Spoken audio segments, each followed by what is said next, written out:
Hi, everybody. This is Appa Brian with Appa Baseball Classics, bringing to you another NFL week pick show week. This is week 15, Pandemic Panic Week. We've got a lot to talk about this week. Joining me is Dan Mattingly. My son is not going to be with us again. He's not going to be with us until after Christmas. Justin has a lot to do. He works extra shifts. He's a supervisor at the UPS facility in Kansas City, but he's given us our picks. And last week he didn't have a good week. He's leading us, but he was 10-4 last week. I was 13-1. Ooh. And Dan was 12-2. He had a great week. Yeah, I lost you on that Browns pick we split on. Yeah, I was hoping for a perfect day, but Kyler Murray was off, and Arizona just didn't generate a pass rush at all. And the Rams smoked it up on that last game. All right, well, let's get started. Kansas City at Los Angeles Chargers. On Thursday night, we have our first two COVID casualties to talk about with the Chiefs. Chris Jones is out with COVID. Josh Gordon's out with COVID. Chris Jones, the way everybody sounded, they sound like it might be possible he may be available Thursday. I know for sure that Josh Gordon tested positive. Yes. But he's vaccinated, so he's kind of hopeful he'll be back, but that's less sure than Chris Jones. Right, and Snead will be back for the Chiefs defense as well. Yes, yes. Who you got, Dan? So, two pretty hot teams. I think that Justin Herbert might be the most exciting player to watch at the quarterback position right now. And I say that begrudgingly as a Patrick Mahomes fan. But in this case, especially if Chris Jones is able to play, I will take the Chiefs. Yeah, I was ready to take Chris Jones because I think he was going to put enough pressure on Herbert to maybe coax out a couple of interceptions. The Chiefs have been leading the league in takeaways the last several weeks. So that's what the hope was. Our secondary had trouble. They beat us by 6 points in the first game, and we were not playing well. Our defenses weren't in. Everybody was confused, and our smaller secondary was not handling the bigger receivers for the Chargers. Chargers have COVID problems too. They've got 9 people on the COVID list. Eckler didn't practice Monday with a bad bummed out ankle. Couldn't finish the last game.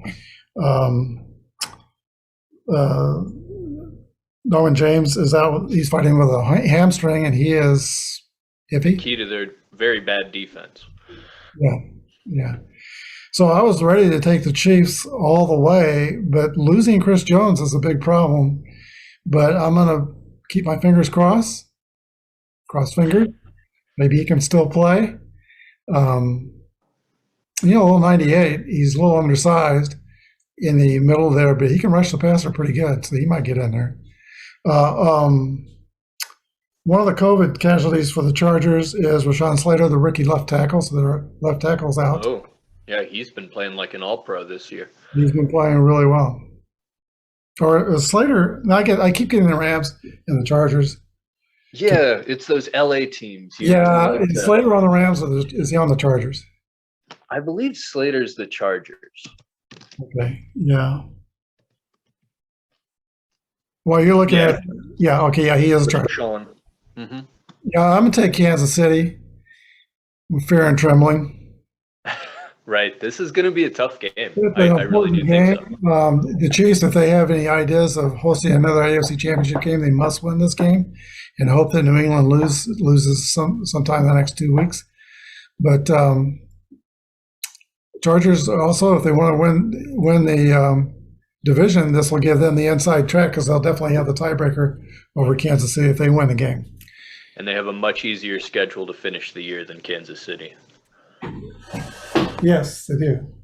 Next game is the Las Vegas Raiders against the Cleveland Browns, the heaviest casualty to the pandemic this week. They have 8 people on the COVID list, and 5 of them are starters, 2 of them in the offensive line. Teller, their best one, And one of their tackles is on the offensive line. Their inside defensive line guy is out too. It is so bad in Cleveland that the NFL had to make a statement a few hours ago letting the world know that they are still planning to play the game. Jeez. They're never going to cancel one of these games. That is I don't know how they can play that game with how bad those teams are getting. The Raiders looked terrible last week. Any word on Waller? Is he on his way back, or are they shutting him down? I don't think he's back this week, Saturday. I had heard that they were optimistic, but he's still out. I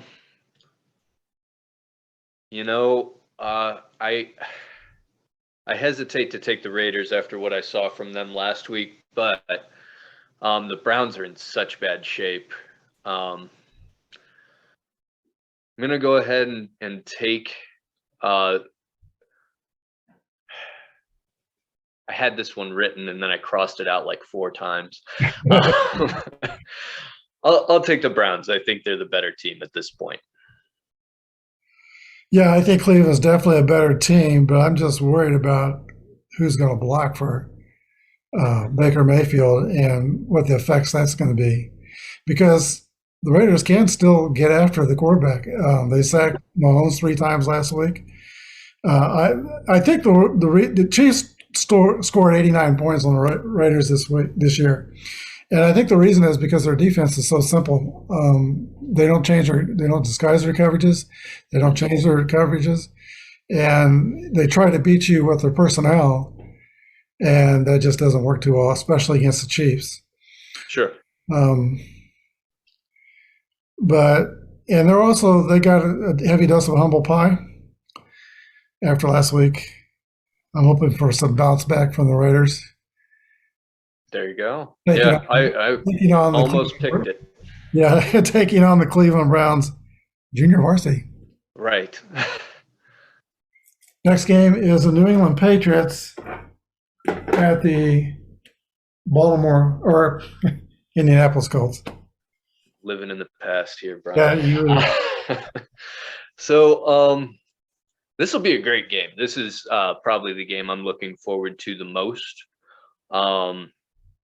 I think the Colts at home have a pretty good chance to win this game. I think that the only thing that could beat the Colts would be if Carson Wentz plays a pretty bad game. It's hard to run on the Patriots. Jonathan Taylor is probably the best running back in the league without Derrick Henry in there. But I'm gonna go with my gut here, and I'm gonna take the Pats. Me too. They're on there you go.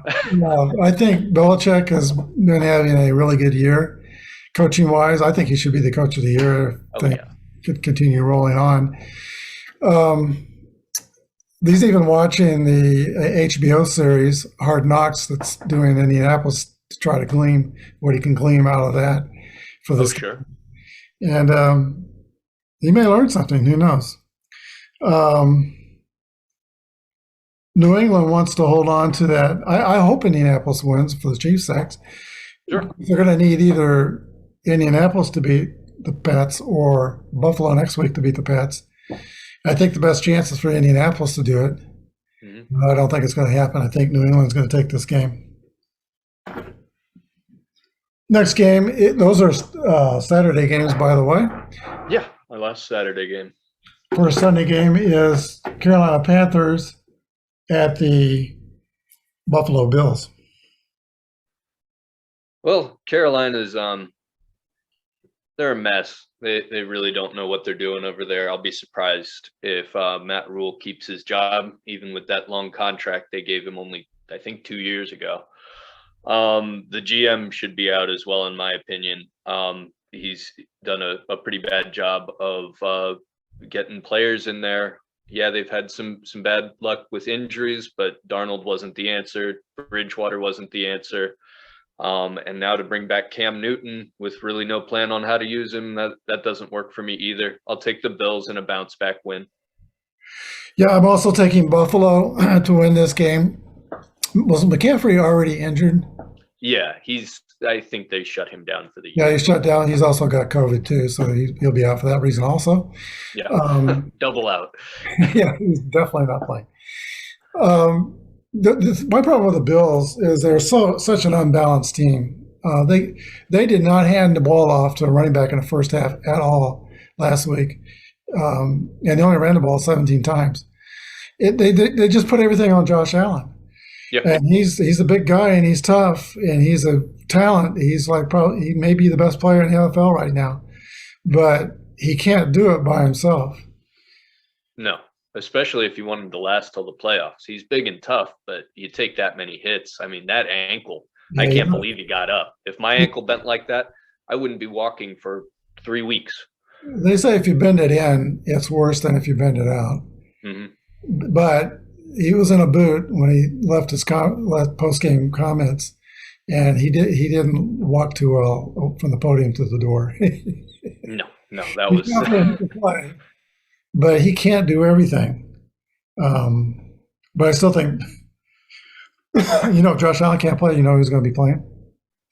who is that? Mitch Trubisky. That's right. They picked him up from the Bears. I mean, that's not a bad backup for Josh Allen. He's a backup quarterback. I don't know that he'll ever be a starter again. There's some bad film on Trubisky. Just not even being able to throw to the left side of the field for years was pretty rough to watch. But I still think they beat the Panthers, even with Mitch. Yeah, with a hobbled Allen or with Mitch, I agree. I think Buffalo's the pick here. Arizona at Detroit. Detroit's hit hard. They've got 8 players on the COVID list, and they're one of the 7 teams that have shut down their facilities and is in emergency protocol. You feel bad for them because, I mean, that team, they do. We say it every week. They play hard, but Arizona, even without the COVID issues, would win this game. Just much better team. Really surprised they came out a little flat against the Rams. I thought they really didn't run the ball very well. And Deandre Hopkins, that's the worst game I've ever seen him play. He made some key drops in that game, and Kyler just couldn't go to him. Especially, I think it was like a 3rd and 6, and he hit him right in the hands, right in the middle of his body, and he just dropped the ball. I've never seen that from Hopkins before, but I think he'll be a much better player this week.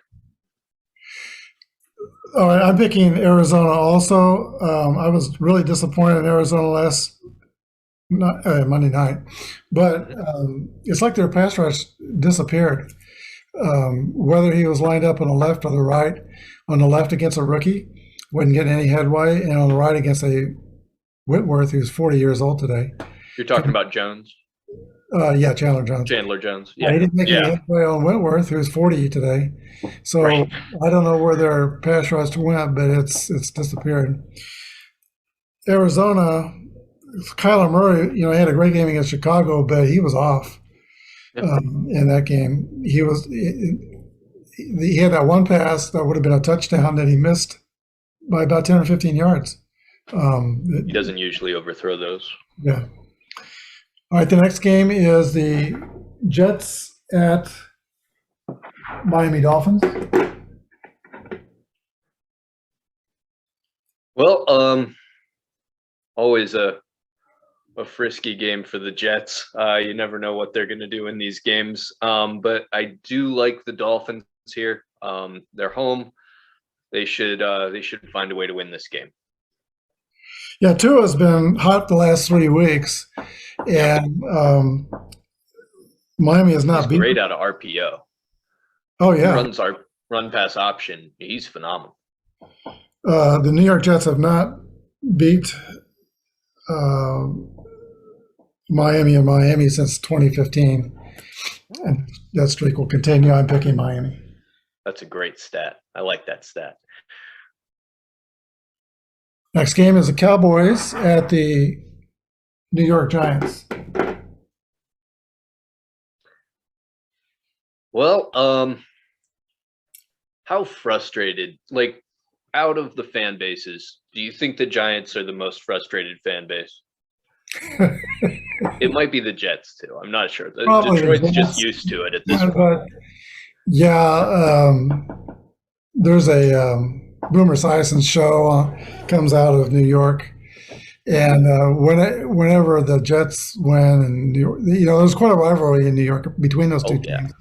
And yes, the New York Giants fans are disheartened. I'd be upset. I'll take the Cowboys here. I think that Dak Prescott's decline this season has been a little startling. He started off the season so well. I don't know if it's his leg and he's just not able to get push.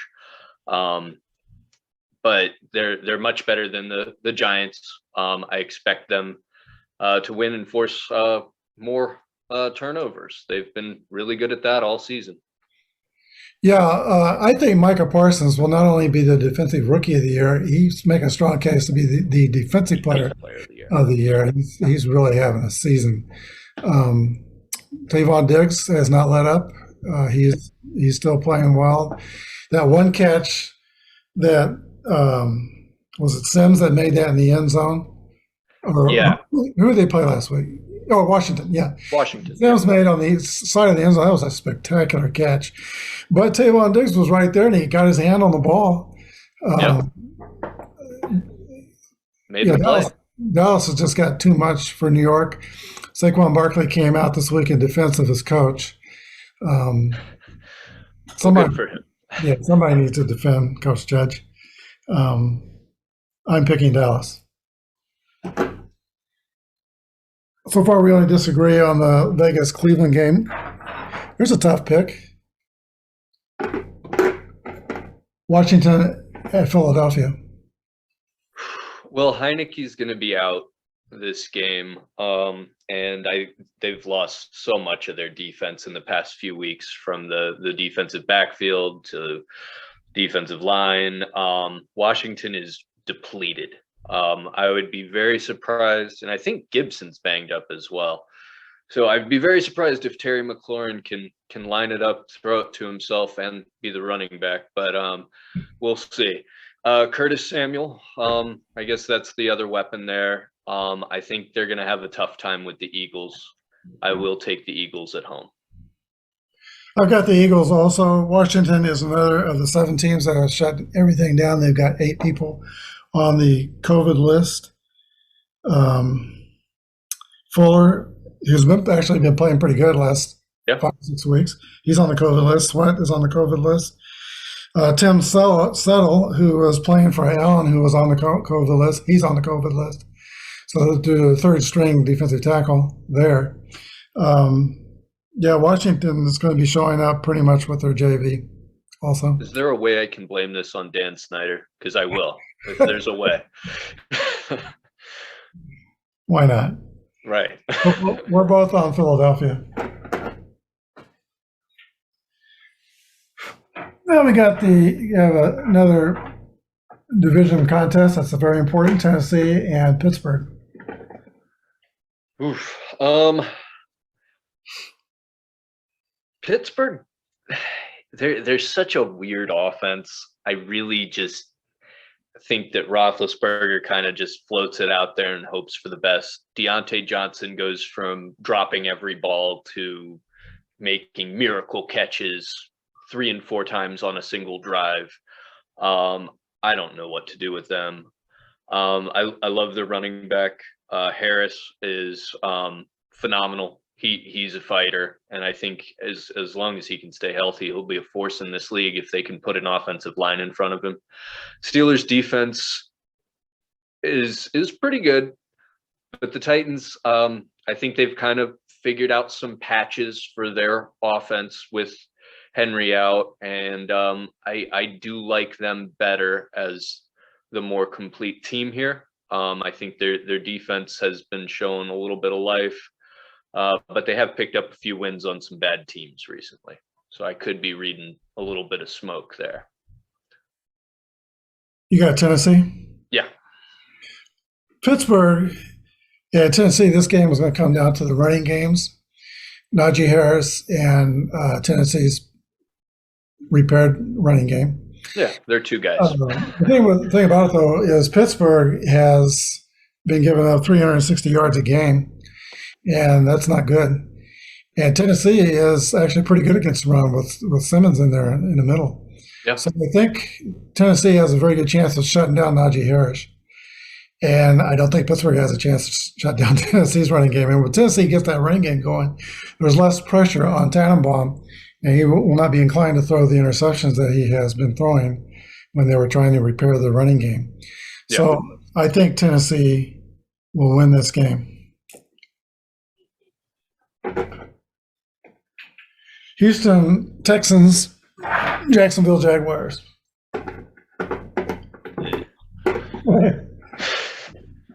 Oh, I've been looking forward to picking this game all week. This is like that game where you forgot to do laundry and you're trying to figure out which socks don't smell as much. I guess I'll take the Texans. I like a little bit more of what they've got than what Jacksonville has. But I don't feel confident in either team. I think Jacksonville, that game they played against Buffalo was probably their high water mark, and they scored 9 points in that game. Offense isn't good, and the Texans have shown that they can put up points on some pretty poor defenses. So I don't love that Davis Mills is the starter again, but I'll take them. Yeah, I was kind of down early in the week. I was down on Jacksonville with my little numbers game I play. I have Jacksonville winning by about 7 points, but it's come out that Urban Meyer has really lost his locker room.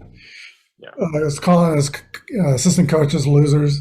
He sort of maybe possibly denied that, but when so many people say that he did that. He also threatened to fire anyone that he discovered leaked anything. Right. That's pretty rough. That's a bad look. Whether he did it or not, the fact that the incident happened is a real indication that things aren't going well in the locker room there. Because if it's made up, there's a lot of people that want to get rid of him and are working toward that end. He's lucky to have an owner, Khan, who is not inclined to get rid of him. He owns some English soccer teams too, and he kind of has a history of having bad teams, and he can live with that. So he looks like he's going to live with the situation he's got going on here in Jacksonville. But when you lose your locker room like that, I mean, the players aren't playing for you. That's a problem. So I'm down with Houston too. Now we go to the Sunday afternoon games. This is a good one. Cincinnati at Denver. Oh man, this is going to be a tight one.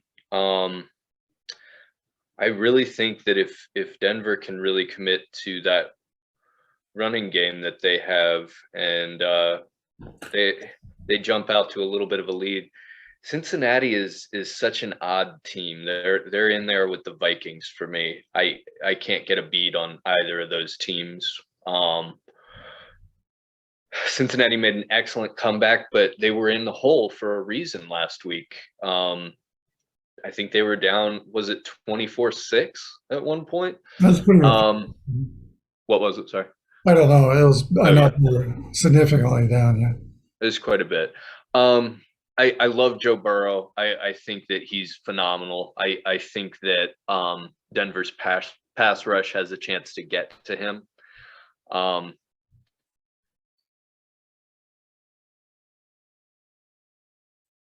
gonna take the Bengals in this game. Kind of cross my fingers. I think that they can put up more points. Good. I'm taking Denver. Cincinnati, I think, has better weapons, but you said it. I think Denver's pass rush will get to Burrows. And Surtain back there is a pretty good He's rookie. solid. Yeah. He's definitely solid. Denver's running game is just outstanding. Melvin Gordon went off last week, and we talked about the other back, Devontae Williams, and how hard he is to He's tackle. fantastic. Yeah, So I wouldn't want to tackle him. going to Denver for Cincinnati again, it's tough to play in Denver and at high altitude. I don't think the weather will be a problem, but the high altitude is always a problem, whether the weather is bad or not. So I'm picking Denver over Cincinnati. And by the way, I thought that was classy what Denver did to honor Demaryius Thomas going Line on up with 10. with the 10, yeah. And then classy also by Coach Campbell to decline a penalty in that first place. That was a touchy moment. Mhm. Next game is Atlanta at San Francisco.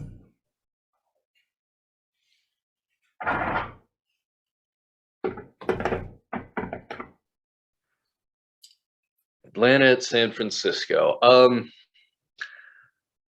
Atlanta is not a consistent team. They don't have the best coaching that I've seen this season. They just seem to not always have their assignments down, their game plans. I never really know what their game plan is because it seems to change drive by drive. So I love the Niners. I love what they're putting together there. I think Bosa absolutely wrecked things in the fourth quarter for the Bengals last week in a pretty good hold on to win situation. Deebo Samuel's really fun to watch, and George Kittle is playing like the best tight end in the league right now. He's doing some fantastic things in every part of the game. And then, the Falcons, I don't think there's a lot they're going to be able to do to slow down that Niners run game. I don't think they'll have to put it in Jimmy G's hands to win this one. So you're down with San Francisco? Yes. I think this is going to be kind of a fun game. Cordell Patterson on the one hand and Deebo Samuel on the other hand are both very similar players. Atlanta, since they gave up 43 points to Dallas, their defense has actually been playing pretty good. And their defense has come together kind of like they actually turned it around on defense, similarly to the Chiefs' turnaround on defense. The players said early on in the season what they were trying to do was very complicated. Their defensive coordinator has a complicated system. Most of the way through the season, he said he only had about 30% of his defense in. But since that Dallas game, they're much further along, and they understand what they're doing now, and they have noticed a big difference, and they have played much better. With that being said, San Francisco's getting Elijah Mitchell back. That'll help the running game. Kittle's on fire, and Kittle alone can beat you. I'm with San Francisco, but I think this is going to be a closer game than most people think. Right.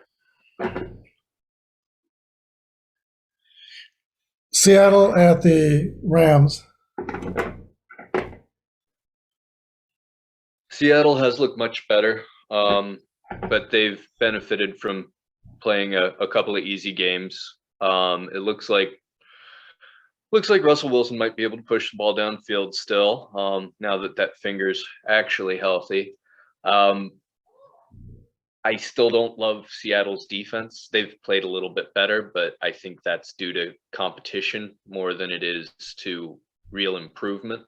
And the Rams put as much pressure on you as just about anybody in the league with those weapons on the outside. Beckham seems to get better in their offense every week. And I think they're getting Higbee, the tight end, back, who they always like in the red zone. They're getting Higbee back, but Beckham's out with COVID. That's right. Okay. And the Rams defense is good enough to hold them through to a good playoff run here. So I expect them to beat Seattle. Well, I was definitely down with LA, but they're another one of these hard hit teams by COVID. They've got 9 players on the COVID list. and including Odell Beckham Jr. Beckham actually played that game with COVID, and it was discovered on his test just after the game that he had COVID. So he So could be back. it's not. It's real doubtful that he's going to be back. Oh, okay. And they're kind of waiting for the other. They closed their facilities. They're one of the 7 teams. In fact, they were the first ones to close their facilities. And they're kind of waiting for the other shoe to drop. And I think Arizona's in the, because Arizona was playing LA. The Rams. Yeah. They're kind of waiting for the other shoe to drop because, COVID doesn't show up necessarily the first day or two. So we may find out tomorrow more people are going to be on that COVID list with the Rams. And I pick seat. No, I'm just kidding. So there's 9 of them now. Could be more tomorrow. Boy. With that being said, Stafford had a fantastic game. He looked great. And the offensive line, they held out Arizona's pass rush. And McDonald took over the game with a sack with the first play and a sack in the last play and one in between. Yeah. He's a great So player. it could be the Rams are going to be into a playoff push, but it could be COVID's going to stop that right in its tracks. I'm going to assume the Rams are going to have enough bodies to play. I'm taking the Rams. Right. Whew. Ain't COVID great. Makes picking sports games real difficult.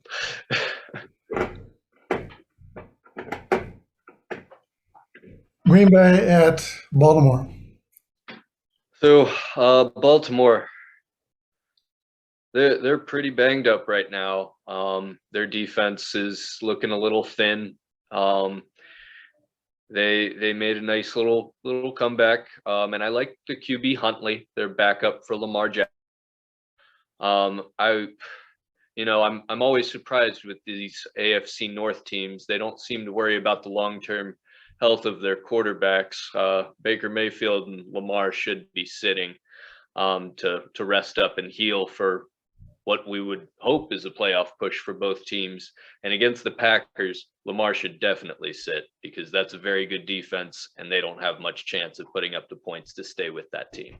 I'll take the Packers. Yeah, this is not a good week for Green Bay to lose another offensive lineman. They lost Turner. Yeah, I saw that. They've not had Bakhtiari all year. Then they lost Jenkins, and now they've lost Turner. This is a game where I think both teams are going to blitz just about every down. Right. So both teams are running injured quarterbacks out on the field, and they're going to be under severe pressure because I could see Harbaugh coming up with some kind of a blitz just about every stinking down. Yeah. Green Bay may do that too, to go after Jackson. Sure. It makes sense. Yeah, it's going to be an interesting game to watch just for that alone. I'm picking Green Bay. Rodgers will definitely be playing. It's probable that Jackson will be playing. That's going to be an interesting matchup. But I don't think Jackson's 100%. So not even close. I'm down with Green Bay. And I'm dropping helmets. Oh, I thought it was sound effects. Saints at Buccaneers. This is the Sunday night game. So yeah, the Saints always play the Buccaneers tough. That goes back a long way. Brady's all against them. Yeah. And they play Brady pretty tough, typically too, even in the at his last stop. So I like what I saw from the Saints last week. They looked a little more put together behind Hill. But I think that Tampa is going to kind of try to step on the throat of the NFC and really go after the 1 seed. Now that they've seen the Cardinals stumble, they may be in playoffs now mode. So I will take the Bucs. I agree. That's the major reason why I'm taking Tampa Bay. As I said, Tom Brady, since he's been a Buccaneer, is 0-3 against the Saints. And the Saints got Kamara back, and Kamara and Hill are quite a 1-2 punch in the running game. But Brady's passing game is way better than New Orleans' passing game. So still got problems in the secondary with Tampa Bay, but against Taysom Hill, it might not show up so much. I'm taking Tampa Bay. Now the Monday night game, Minnesota Vikings at Chicago Bears. I've got the Vikings here. I think that they just match up really well with the Bears. The Bears are a little better. Fields is fine. He's going to be okay once they get the new coaching staff in and some more pieces around him. I believe he will figure it out, but he's having a tough year, and Andy Dalton is an interception machine. So I think that it's going to be tough for that Bears defense to do enough for them to win this game. Minnesota's got a lot going, and I do expect Dalvin Cook to have another big game. Yeah, I was watching the Bears game, and that little Jakeem Grant Jr. Number 10, right? No, he's not number 10. 17, I think. 7. Oh, okay, my fault. Bird is 10, and he's fast. He's fast. Yeah. But I was looking at Grant Jr., and I thought I was looking at Tyreek Hill. Oh, my goodness. He can move. How can they, with weapons and speed like that, how can they not be using those guys? I think that Mike Nagy is keeping the coach's chair warm for Ryan Day. That's the rumors in Chicago, that they're going to go after Ryan Day to be their coach and get back with Justin Fields. And I think that would probably be good for Fields and might be good for Chicago. Yeah, maybe not so good for Day, though. Ohio State's a pretty cushy job. It is, but if, some of those top college coaches, they always have dreams of themselves going to the NFL and not having to hit the recruiting trail and worry about those things. But it is a different cat coaching in the NFL than coaching in colleges. You can load it over college players, but you can't load it over and bully. All the NFL players are making more money than the coach. Yeah. Yeah, somebody said that the other day. The highest paid federal employee in every state is either the college football coach or the basketball coach in every state. That's crazy. Yeah. So we both have Minnesota. That's the end of our pro picks for this week. We're going to do 5 college picks, and we're going to pick the top 10 teams in their bowl games. We're going to do all 44 bowl games, but we're going to do 5 of them. And we'll start with the December 29th games, the college playoffs, Alabama, and first one is Alabama and Cincinnati. Oh, those are cool. I like that. All right. Well, love Cincinnati's season. Great team. They've got some really fun pieces. They really took it to Notre Dame. I think that Notre Dame is a much better team today than they were on the day that they lost to Cincinnati. I think they've figured a lot more things out, but they did beat them, and it was a great win. Cincinnati went in and beat a pretty good Houston team for their championship, but they're going up against Alabama, and they struggled a little bit with Houston. If you struggle with Houston, you're going to struggle with Alabama, and I do expect Alabama to win this game by quite a wide margin. So I'll take them. I think that Bryce Young might be as good of a quarterback as Tua, or probably not Mac Jones, but he's got some arm talent. He makes throws that are out of this world, especially against Georgia. Yeah, he's definitely got the arm talent. He doesn't have the size of Mac Jones, and he is kind of small for an NFL quarterback, but I think he will definitely be an NFL quarterback. Yeah, I compare him to Tua in that respect. Well, he's even a little more slight than Tua is, probably faster. But I watched him, and they don't beat Georgia without Bryce Young, that's for sure.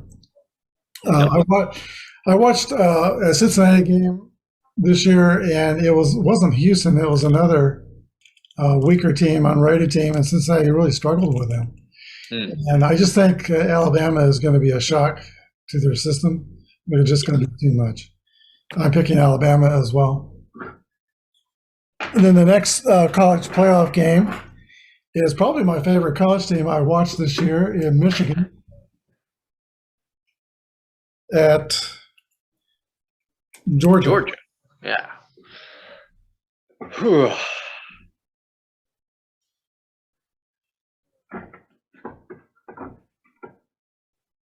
So this is a tough one.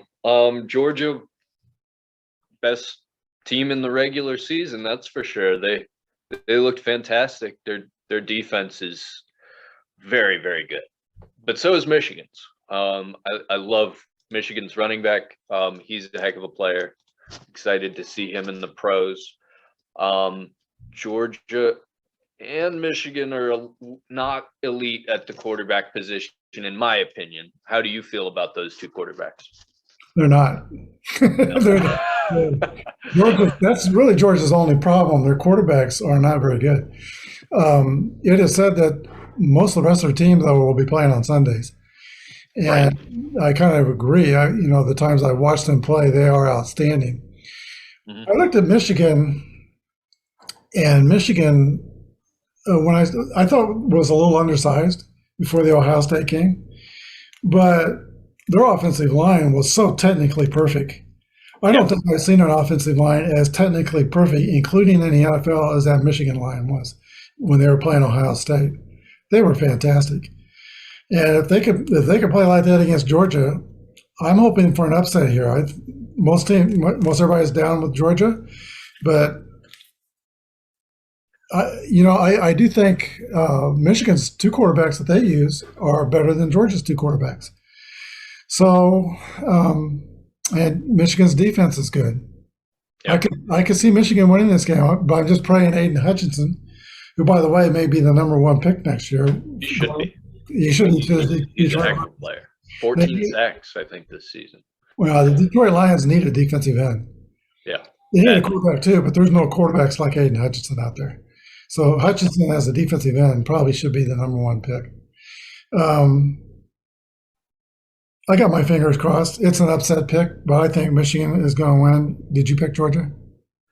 I will take Georgia in this game against my rooting interest. I couldn't get over just their body of work.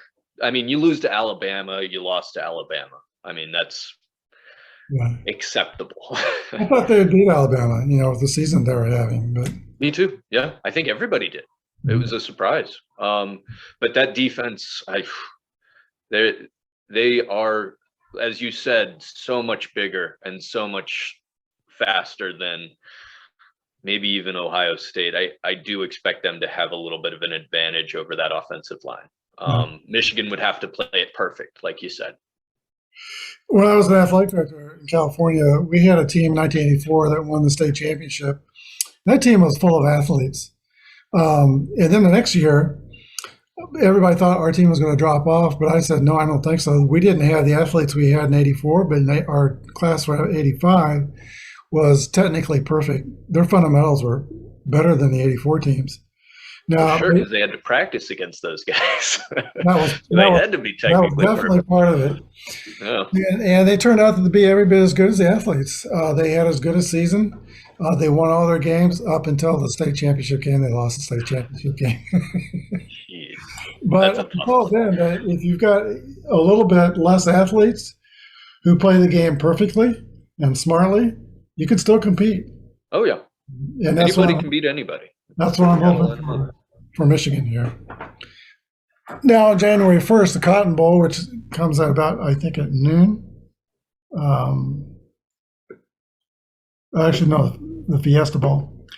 This is the Fiesta Bowl. This is Notre Dame and Oklahoma State. That's at 1:30 on January 1st.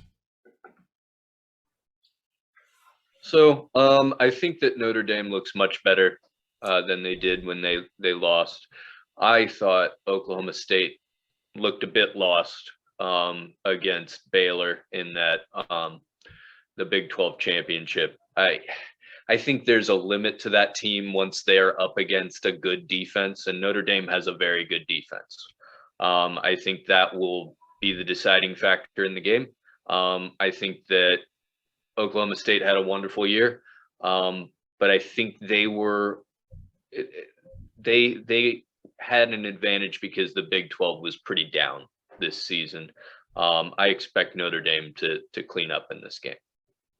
Yeah, I also watched the Baylor Oklahoma State game, and Oklahoma State, excuse me, they were on the doorstep. They were trying to get into the Final Four, but Baylor messed that up. They just stonewalled Oklahoma State on defense. Notre Dame is coming into this game, I think, highly motivated. They learned the news of Marcus Freeman is their new coach. Did you see that video when it was announced? Oh yeah, they're gonna run through a wall for that guy. That's great. They love that guy, and they are so excited. I think they're going to be highly motivated. Now, one thing, word of caution here: colleges, players who are going out on the NFL draft, they can opt out of these bowl games. Yeah. For example, could lose that safety. They're really highly. Yeah. He's phenomenal. That would really change my pick if a couple of the Notre Dame defensive players were to opt out. I don't see that. To me, if I was their coach, I would tell them, what are NFL people looking at? They're looking at the combine, they're looking at character, and they want to see players who play. I don't think in the minds of NFL coaches, opting out of your bowl game is not a plus in their mind. I don't think. No. So I would hope they would play. That's a big question with Notre Dame. Also, an even bigger question with Ohio State and their three receivers, whether or not they're going to opt out or not. But I think Marcus Freeman is a godsend to that team. They're going to be highly motivated. This is also for recruiting. Yeah, I think in bowl games are sort of like the first game of next year. There's so much time. They can do so much to change things around and implement things. So I'm seeing Notre Dame over Oklahoma State. Like you. Next game is Ohio State and Utah. That's the Rose Bowl. So Utah looked very good in their championship game. I think that team, they're great every year. They run the ball well. They play really hard on defense. And when it's a down year for the big time schools in the Pac-12, they always have a chance to win it. Excellent program there, but Ohio State is Ohio State. And like you said, if everybody plays, Ohio State, I believe, is the better team, particularly through the air. I mean, they can dice you up with the guys that they have running on the edges. So I would be surprised if Ohio State lost this game. Okay. Ohio State. Got you down. Utah has Tavian, what's his name? Tavian Thomas. He's got 20 rushing touchdowns. They can run the ball. And they can defend against the pass. They're only allowing 195 yards a game against the pass. That sounds a little high for an NFL team, but for a college team, that's pretty good because there's like 12 drives. Pac-12 loves to throw the ball too. Yeah, Pac-12 throws the ball, a lot. So Utah's got a good secondary. And Utah is more physical than Ohio State, I believe. So they're going to try to do the same thing to Ohio State that Michigan did. Mm-hmm. To me, this game is like a push. Those reasons I like Utah. You like Utah, but I think Ryan Day is auditioning for that Chicago Bears job and getting back with Justin Fields. This would be his best opportunity, I think. To go to an NFL team and coach your you already got your quarterback, right? So I think I think the Bears would be crazy even if you lost this game not to give him that job. He's a much better coach than Matt Nagy. Yeah. So that's the only reason I'm pitching Ohio State. again, if those three amigo receivers opt out, They all show up. I'm going to feel about this tall. Yeah, They ain't going to win if they ain't got those guys. No, I don't think so. All right, the last game is the Sugar Bowl, and that's Baylor at Ole Miss. Man, both of these teams looked great in their last game. Matt Corral's a heck of a quarterback. I was looking at their numbers, and they're very close. Ole Miss, in a better conference, has a better defense and a better offense by the numbers. But watching what Baylor did to Oklahoma State in the Big 12 championship game was pretty startling. They have a good defensive front seven there, and they really took things away on the outside. That being said, I will take Ole Miss. I think that they are really humming right now, and I would expect them to beat Baylor, and I expect you to pick Baylor. You're picking Ole Miss? I'm going to take Ole Miss. All right. Yeah, I can see Ole Miss. They got Matt Corral. He's a good quarterback. They have a wide open offense, very good defense, and they play in the SEC. But I'm looking at them as the third best team in the SEC, and Baylor was the best team in the Big 12.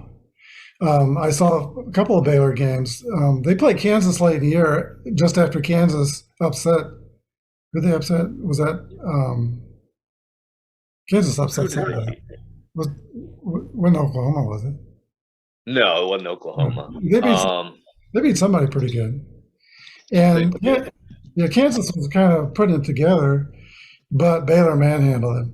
They had an overwhelming run game, and their defense was great. So I think they beat Texas. Oh yeah, it was Texas. Yeah. So I am going with Baylor. I think Baylor. The one thing I think that will travel well is your run game and your defense. Ole Miss is going to be relying on their pass game, and I could just see Baylor doing to Ole Miss what they did to Oklahoma State's pass game. I think that could happen. So I'm picking Baylor. Now, would you say that being the third best team in the SEC, would that possibly make you better than the best team in the Big 12? Because I'm just saying, Big 12 this year, I watched a lot of games, and they were down this year. Baylor's great. Baylor beat Oklahoma and Oklahoma State. Yeah. This is a pick'em game for me. I'm just yeah. So I've seen more of Baylor than I've seen of Ole Miss, but what I've seen of Baylor, I kind of like. Yeah, no, they're a very physical, tough team. They seem to play the same in college basketball and college football. I enjoy that. They're just very tough and just athletic. They have as good a shot to win a bowl game as anybody this year. Well, Dan, another good show. I just hope that pandemic panic doesn't continue to claim more players between now and Thursday. We're filming this on Tuesday, and I'll get the picks from Justin on tomorrow sometime. No, sometimes he gives me picks on Wednesday. Yeah. Oh, really? Tomorrow is tomorrow. Okay. Yeah, but I usually put this game up on Thursday morning. I'm going to try to put it up earlier, maybe put it up on Wednesday, possibly. But between now and then, today it was unbelievable. I mean, just like every half hour, oh, this guy's on COVID. This star's on COVID. This team is shutting down. They're only going to do virtual practices. So COVID's taking over. And I don't want to turn this into a political discussion or anything about vaccines, but if you're not vaccinated, now's the time to reconsider. And by the way, I'd just like to mention that both Dan and his wife, my daughter Suzanne, are kind of on the front line. Dan, you work in a hospital doing the techs. They're at a hospital in Western Kansas, and Susanna, she's been on the COVID front line since the beginning. She's a nurse. She's a charge And nurse. Yeah. she is a charge nurse in Western Kansas at a hospital, and she's got COVID patients on her floor every day. Some of those are dying. Have any of those died that have been vaccinated yet? No, not yet. So, yeah. That makes a difference. The NFL, what I noticed this week about the NFL, it's kind of a microcosm of society in general. It looks like COVID is picking up in society in general. We've learned about Ivy League schools shutting down. Today, Cornell had 900 students test positive this week. All of them are vaccinated. It's mandatory to be a student at Cornell. But they've all got COVID, 900 students. So just take care of yourself and family, and let's get through these next 2 months. Hopefully we won't get any games canceled in the NFL, but right now, not too sure because the Players Association is not agreeable to mandatory vaccines. The coaches, assistant coaches, and staff, they're getting their boosters. They have 2 weeks to get those, but not the players. And it's an argument to just get them to test every day. But to me, if you test every day, that's not going to slow things down. They're going to get COVID whether they know it or not. Yeah. I think Goodell might send all of his staff out to fill out these rosters so that he can play these games and make the league their money. Which is what this is really all about. Is this going to turn into the strike year? It could. Back in was that in the 90s when they had all the replacements try to show up and try to play football? Yeah, we'll see what happens. They can send out the open tryout. We'll see what happens. I know you're going out. Thank you, Dan, for joining us. We'll see you next week. Have a good weekend. Yeah, always a good time. We'll talk to you then. Bye-bye.